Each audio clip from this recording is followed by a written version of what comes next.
Benvides a Homines Dubitantes.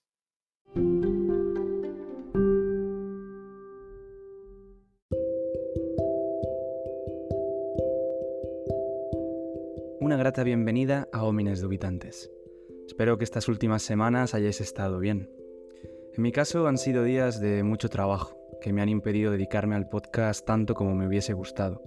Además, he de decir que no ha sido un tiempo de mucha reflexión, o tal vez sí. Lo que no había era nada que me llevara a escribir o a hacer un nuevo capítulo. Sé de sobra que parte del proceso creativo son estos paréntesis de ausencia, donde nada resuena, donde nada te impulsa a hacer algo y mucho menos a realizar algo creativo. Al fin y al cabo, antes que dubitantes somos homines y nuestra fragilidad, en muchas ocasiones, nos aleja de la duda y nos orilla a lugares estables. Siguiendo la analogía de Ortega, habitar la duda es en el fondo vivir en un terremoto, donde nuestra realidad no es estática, todo es movible e inestable, líquido. La duda puede llevarnos a nuevos lugares, pero su proceso requiere desanclarse y por ello necesita de cierta fortaleza. Para que todo se mueva, algo debe permanecer. Si nada permanece, nos vemos arrastrados a una vorágine de incertidumbre que puede conducirnos a dudas mucho más profundas que atentan contra nuestra estabilidad emocional y psicológica, especialmente cuando se duda de aquello que consideramos nuestros principios más básicos. Si tuviera que representar ese proceso en una escena, me quedaría con otro de nuestros grandes literatos, Miguel de Unamuno. En su obra San Manuel Bonomártir, que recomiendo encarecidamente, presenta una crisis de fe, un momento de duda casi existencial. El protagonista de la obra, Manuel, es el cura de un pequeño pueblo de España, un pueblo ficticio. En él habitan diferentes personajes. Uno de ellos es Ángela, una joven preocupada por el estado anímico del cura de su pueblo. Manuel parece vivir en una constante tristeza, llorando cuando nadie le ve, pues ya no cree en el dogma cristiano. En una bellísima conversación entre Ángela y Manuel, este le pregunta a la joven si ella realmente cree en el dogma católico. Ángela responde afirmativamente, a lo que Manuel responde pidiéndole a la joven que silencie sus dudas y que no les preste atención, pues hay que vivir, y cito textualmente. La vida requiere certezas, anclas. Manuel le pide a Ángela que desconecte su habilidad humana como homo dubitans en pos de tener una vida más fácil. Creo que es una escena perfecta para describir esa fortaleza que requiere superar la duda, alejarse del terremoto, por seguir con Ortega, que implica la reflexión radical. Como llega a afirmar el propio Ortega, lo más irónico es que de lo único que no podemos dudar en esta vida es de la duda en sí misma. Si dudamos que dudamos, entonces la duda se disipa, pierde su poder. La duda es indudable. Alguien recordará el pilar máximo de la racionalidad occidental, construido en la famosa sentencia cogito ergo sum, del filósofo francés Descartes. Precisamente, el método cartesiano tiene origen en la duda radical, dudar incluso de nuestra existencia. ¿Es lo que vivimos real o es un sueño? ¿Qué o quién puede disipar esa duda existencial? Pues la duda en sí misma. Pienso, luego existo. La capacidad de dudar mi propia existencia verifica mi ser. Ese es el potencial de nuestra capacidad como dubitantes y es a la vez el abismo al que podemos mirar. El problema, como decía Nietzsche, es cuando el abismo acaba mirando dentro de ti. Con esta pequeña introducción quiero, por un lado, disculparme de alguna manera por la falta de contenido del podcast, pero por otro, presentar el tema de este episodio que en verdad tiene mucha relación con la idea de la creatividad, la constante producción y la sociedad en la que vivimos. La seguridad que a veces se refleja en el ámbito público, donde por desgracia se premia de todo menos la duda. Hace apenas unos días encontré varios artículos que hablaban sobre la manera en la que se publica y se crea ciencia en España y el resto del mundo. En la vida académica se promulga lo que se conoce como la lógica del publish or perish, publica o muere. Se trata de una manera de construir el perfil de los investigadores en una constante publicación de sus resultados de investigación. Da igual si son buenos o no, es necesario que publiques, al menos varios artículos al año para poder mantenerte competitivo en los engranajes de la vida académica. No se permite parar, ni desaparecer por algún tiempo. Si dejas de publicar, pereces. Si dejas de aparecer en la plaza pública, mueres. En estos artículos de prensa que leías sobre esta práctica tan asentada en la academia, se hablaban de las dinámicas que someten a los investigadores a una enorme presión y las posibles soluciones que se pueden tomar para acabar, o al menos reducir, esta lógica constante. Se mencionaban ejemplos de varias instituciones, revistas y otras organizaciones que cada vez más apuestan por una reducción de las publicaciones, apostando por una mejora de calidad de los contenidos. Sin embargo, era sorprendente cómo en ninguno de estos artículos de prensa se establecía una relación con otras lógicas que caracterizan nuestra sociedad tardocapitalista, de las que, en último término, se origina la lógica del publica o perece. Ninguno ampliaba la visión para entender que la política del publica o muere es la consecuencia de una forma de consumo y de generación de la cultura que trasciende el plano puramente académico. Sobre esta idea me gustaría reflexionar en los próximos minutos. La relación entre las lógicas capitalistas y la manera en la que se hace ciencia no es nueva. Desde el positivismo del siglo XIX se estableció una relación intrínseca entre las maneras de producción capitalista y las formas de entender la ciencia y su producción, creando una relación de retroalimentación. Las ciencias dotaban de nuevas herramientas y formas de explotación para intensificar las fuerzas de explotación capitalista. De esta forma, el capitalismo moderno utilizaba a la ciencia y la tecnología para intensificar las lógicas que lo formaban. La expresión máxima de esta relación estrecha se puede apreciar en nuestros días, especialmente en el ámbito tecnológico. Pero como indicaban los artículos que exponían la estrategia del publica o merece, no solo. La vida académica también se ha visto influenciada por esas mismas lógicas, tanto las ciencias naturales como las humanísticas.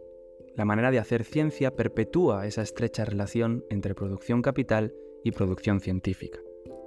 En una sociedad donde el consumo es la actividad basal del comportamiento humano, el objetivo último es generar la máxima producción en el menor tiempo posible. Como digo, esta lógica afecta a todos los niveles de consumo que se pueda imaginar, desde la gran pantalla hasta los supermercados, pasando por museos y escapadas a la playa. La aceleración social que caracteriza a nuestra sociedad necesita una manera de consumo inagotable. Para eso, se requiere que no solo las opciones sean infinitas, sino que también sean cuantiosas. Ahora tenemos acceso a innumerables series y películas. Podemos prácticamente viajar a cualquier parte del planeta y consumir la fruta más exótica que podamos pensar en el supermercado de la esquina. Es una vorágine enloquecida que nos arrastra sin freno, pues no hay alternativa viable a nivel sistémico. Las propias lógicas y discursos ya están consolidadas y una salida de ese escenario aboca a la irrelevancia, a la falta de producción o competitividad social. Por eso hay que demostrar cada vez más, y especialmente en las generaciones más jóvenes, que seguimos esas lógicas, que seguimos dentro del mercado y la plaza pública y que por tanto existimos dentro del corpus social. Las redes sociales se han convertido en el escenario panóptico que regula quién merece triunfar y quién no. Desde un punto de vista relacional, esta constante exposición de nuestra individualidad en el ámbito público demuestra cómo las lógicas relacionales se sustentan en una enorme toxicidad. Publicamos para visibilizar el modelo positivo de nuestro ser. No publicamos lo malo, solo lo bueno, solo los viajes que hacemos, experiencias, amigos, paisajes y un largo etcétera. Aunque luego sufrimos de miedos, ansiedades, incertidumbres y tristezas. Quizás con mayor frecuencia que esas experiencias tan emocionantes que publicamos en la plaza pública. Como demuestran diferentes estudios, precisamente la disociación entre nuestro yo público y nuestro yo privado es cada vez mayor. Nuestra representación pública es prácticamente un superyo, que nada se parece a nuestro yo, en ocasiones incluso antitético. Eso genera una relación extremadamente tóxica entre ambas representaciones. Como leía recientemente en un capítulo sobre la psicología de la religión, los modelos de nuestro yo, la manera en la que nos consideramos y autopercibimos, afectan enormemente a la forma en la que nos relacionamos con el mundo que nos rodea, incluidos nuestros semejantes. Un modelo positivo de nuestro yo, que se autopercibe positivamente, se relaciona con otros modelos positivos, como los que aparecen en redes sociales, sin apenas generar ansiedad o frustración. Por el contrario, cuando la autopercepción es negativa y nuestro modelo del yo se sustenta en valores negativos, se relaciona de manera muy distinta con esos modelos positivos de las redes sociales. Cuando nos autopercibimos como inútiles, débiles, incompetentes, en una palabra, alienados, y nos relacionamos con los modelos brillantes e idílicos de nuestros semejantes en la plaza pública de las redes sociales, entonces los niveles de ansiedad y de frustración aumentan considerablemente, generando una forma de apego preocupante. Si a este fenómeno le añadimos la necesidad de estar siempre presentes y además competentes, es decir, mostrando nuestros valores positivos, introducimos un grado más de ansiedad. No hay tiempo para estar mal. Publica o perece. Cantidad antes que calidad. Frena y desapareces. Como vemos, es una lógica que trasciende el ámbito académico y que ha llegado a todos los niveles, incluso en la manera en la que nos relacionamos en redes sociales. Lo interesante y perverso de todo ello es cómo las estructuras que sostienen esas lógicas se mantienen por sí solas. Un ejemplo de ello, y relacionado con las redes sociales, es el aumento significativo de los podcasts tipo coaching. Este tipo de podcast, donde en su mayoría un grupo de hombres heteronormativos te dan las claves para una vida plena, se han convertido en uno de los formatos más comunes en la producción de contenido digital. Discursos del tipo «trabaja, ya verás cómo dejas de ser pobre» o «estás gordo porque no comes bien y no haces ejercicio» han copado la plaza pública. Un breve análisis de este tipo de podcast es interesante para observar cómo son parte de las mecánicas que sustentan el sistema de consumo y la manera de relacionarnos con nuestros círculos. De hecho, hay dos aspectos del formato podcast al que me refiero que los hacen infalibles como reproductores de las lógicas de nuestra sociedad actual. Por un lado, el podcast permite una autonomía de los contenidos. Cada creador decide de qué habla en su podcast. Por otro lado, permiten ser consumidos bajo los parámetros de la aceleración social. Puedes escuchar un podcast mientras haces otras cosas. Quizás salir a correr, de camino al trabajo, mientras haces tareas del hogar. Lo importante es que el consumo del podcast no te quite tiempo para hacer otras cosas, porque recuerda, si frenas, estás muerto. Si paras, pereces. A todo ello hay que añadir el contenido de esos podcasts, que por su resonancia con las lógicas que sustentan nuestra forma de vida, se vuelven virales en redes sociales. Su enorme banalidad, discutiendo de temas e ideas que, aunque importantes, son tratadas de la manera más pueril y superficial del mundo, son fáciles de consumir. Discursos fáciles y lógicos bajo los parámetros de la ideología hegemónica en la que vivimos.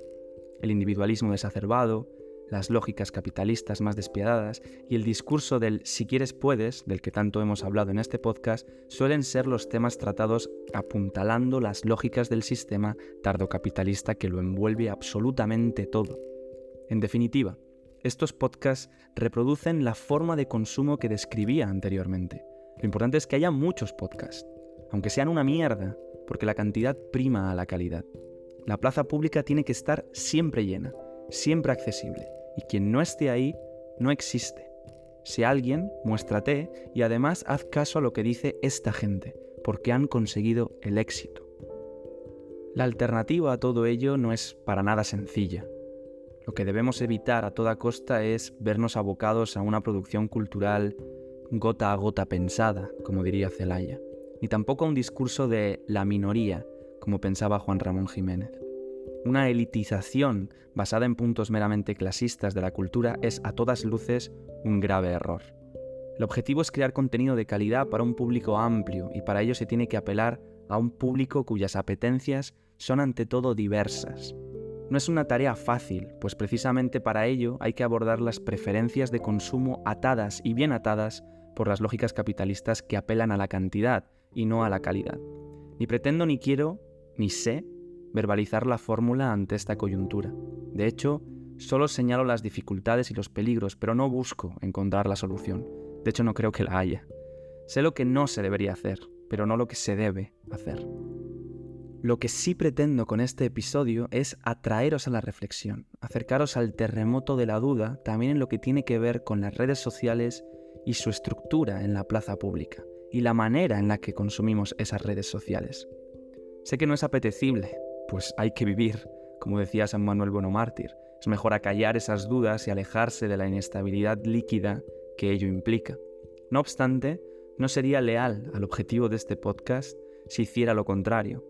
La próxima vez que consumáis las redes sociales o publiquéis en ellas, preguntaros por qué lo hacéis, qué sentido tiene hacerlo y si lo que consumo merece la pena ser consumido. Sé que vuestros niveles de oxitocina encontrarán una respuesta rápida, pero id más allá. Ponedlo en tela de juicio y quizás con ese pequeño paso encontremos una posible solución a la deriva del publica o muere, a la manera en la que salimos al púlpito de la plaza pública, por nuestro bien y por aquellos que nos ven y nos consumen en redes sociales. Sin mucho más que decir, concluyo aquí el episodio. Sé que es más corto que otros anteriores, pero como decía al inicio, no quiero hacer episodios solo por hacerlos, ni crear un contenido vacío. Mi reflexión de hoy llega hasta aquí.